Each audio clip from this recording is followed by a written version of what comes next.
Okay, I have an article in here that most articles I go in completely blind, but this one I'm really going in completely blind.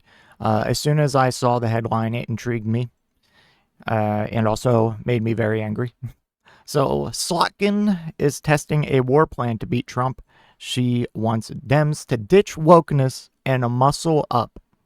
See, as soon as I read the headline, I want to slap a bitch, okay? If you don't know, Elissa Slotkin is a senator from Michigan, I think, and very, very standard neoliberal Democrat. I am not a fan, really, at all. To be fair, I don't know a ton of her politics, but I know she's not out there campaigning for Medicare for all or a livable minimum wage or anything like that. So, and when your main thing is to ditch wokeness and muscle up, the only people everyone's ditched wokeness at this point, except for Republicans. Republicans can't stop bringing up wokeness, being woke, and they created their own version of wokeness between their anti-Christian bias task force, anti-Semitism task force, and getting mad because we didn't clap for a kid who had cancer that you're just using as a pawn and actively doing policies to make kids with cancer's lives worse, or not that Senator Chris Von Hollen not making a lot of comments on what was it, the Morin that got murdered by an immigrant. Like, spare me. Republicans are they are the only ones focused on woke. Democrats have not been woke since 2020, dog. Like, it is a straw man and an invisible boogeyman that the Republicans have created. And Kamala didn't run on, she didn't mention trans people. She didn't mention gay people. She wasn't like, I'm going to be the first woman president, blah, blah, blah. She didn't do any of that. As much as Republicans will pretend. So this shows me that Elissa Slotkin is just eating Republican propaganda and responding to Republican propaganda. That's already, no. I haven't read this yet, so maybe I'm going to be completely wrong. But, if you want a war plan, follow AOC's lead, Bernie's lead, because they are smashing records right now with their rallies, whether that be in a blue state or a fucking deep red place in Montana or whatever, or run on issues that will actually materially improve people's lives. Radical issues, even though they're not radical if you compare them to the rest of the world, but radical to the U.S. Because Trump's policies were radical. You just had to sell people and make them believe. But the easy thing about radical left-wing policies is they're actually good and they actually benefit people and they're actually proven policies used in the rest of the world. Let me give you some examples. Free healthcare. Only developed country in the world without free healthcare. Free education. One of the only developed countries without free education. Most other countries have a free education. Livable minimum wage. In Europe, they have different versions of this, whether that be wages being negotiated strictly by unions, which is inherently going to be a good wage, or just a good minimum wage to begin with. Our minimum wage hasn't been increased in 30 years. It's at $7.25 an hour. People can't even live on $15 an hour. People can't even live on $20 an hour in a lot of places. So what are we talking about? Run on something that will change people's lives for the good and sell the shit out of it. This shit isn't even hard to sell. This is the easiest shit to sell. But what I am predicting from this article is Slotkin wants us to move to either the center or more to the right. And that was a big problem that Kamala had. She wanted to move to the center or the right. As much as Republicans want to say she was a radical left-wing communist lunatic, I wish she was. So yeah, okay. Done burying the lead. I just want to give you my thoughts and my expectations from what the Democratic war plan should be. Elissa Slotkin, the former CIA analyst turned battleground senator, will on Thursday start road testing what she calls a war plan to contain and defeat Donald Trump. AOC and Bernie are already doing this and shattering records. Like I said, blue states, blue counties, red counties, you name it. In the first of a series of speeches about the Democratic Party's path out of the wilderness. The Michigan senator said she will span everything from strategy to tactics and tones, acknowledging public perception of the party as weak and woke. That's your first problem. Needs to change. She is urging Democrats to fucking retake the flag. Oh boy. She's gone dark woke, everyone.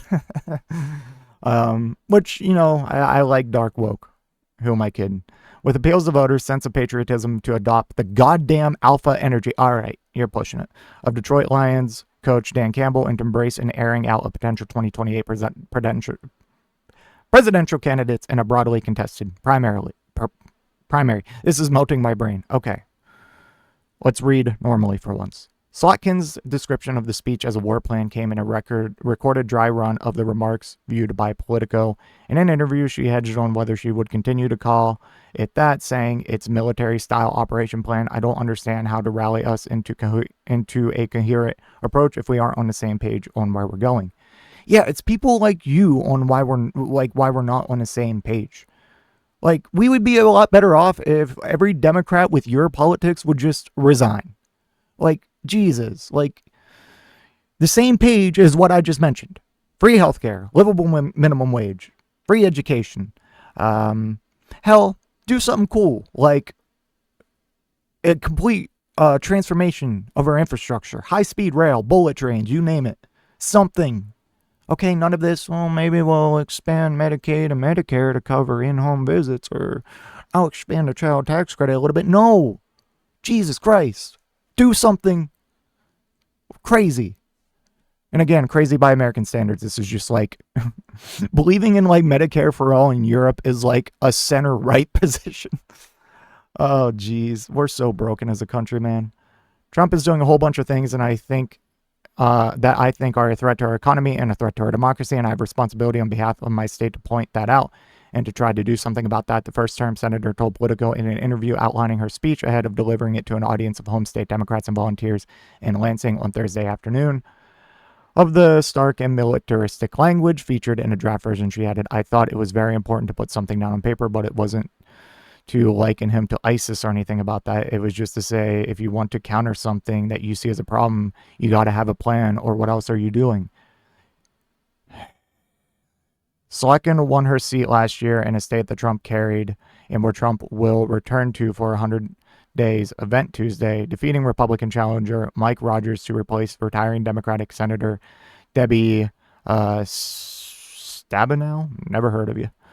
That has given her some catch among party leaders, operatives, and donors, activists following an election in which Democrats wiped out. After delivering Democrats' official rebuttal to Trump's speech to a joint session of Congress last month, Slotkin decamped to her farmhouse in Holly, Michigan last month to develop what she is branding as a more robust strategy to oppose Trump.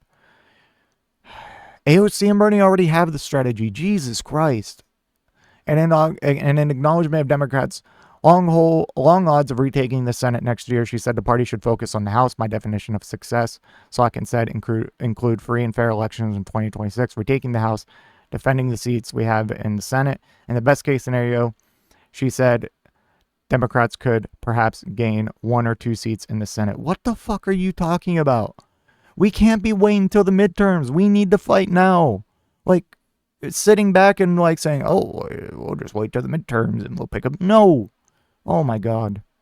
She urged Democrats considering running for president in 2028 to get in early, not waiting until 2027.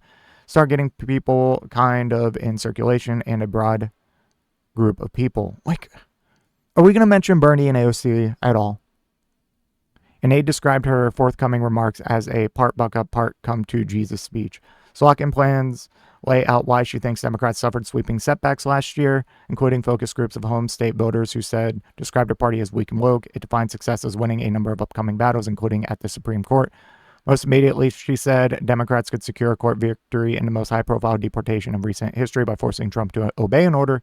In the case of Kilmar Abrego Garcia, the Maryland resident mistakenly deported to El Salvador by the Trump administration. We need to have this fight as a nation, and whether we should still uphold the Constitution and still believe there are 3 co-equal branches of government, and the president is blatantly ignoring one of those branches.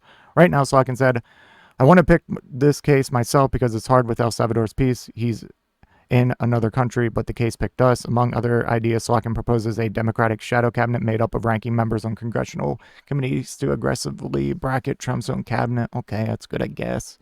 Her strategy also focuses on language and tone. She said Democrats should stop using the term oligarchy. Ah! What the fuck? A phrase that she said doesn't resonate beyond coastal institution, and just say that the party opposes kings and to beat their weak and woke rap. Democrats should channel the no bullshit energy of the Lions. Dan Campbell, she said, a wonderfully sappy guy with his players, but who is also smart, tough, and lovable. Slotkin plans to deliver another speech, which is set to focus on killing sacred cows sometimes next month. Oh my God. This is worse than I thought. This is worse than I thought. This is worse than what I thought. Oh my God. Stop using oligarchy. So we didn't mention free healthcare, education, minimum wage, or anything like that. Like, in fact, this is just a bunch of word salad, to be honest with you. No mention of AOC or Bernie. The closest mention we get to AOC or Bernie is saying we should stop using the term oligarchy. If you're unaware, AOC and Bernie are on a tour that's been dubbed the Stop Oligarchy Tour. But, you know, they're out here smashing records in red districts, blue districts, districts Trump won.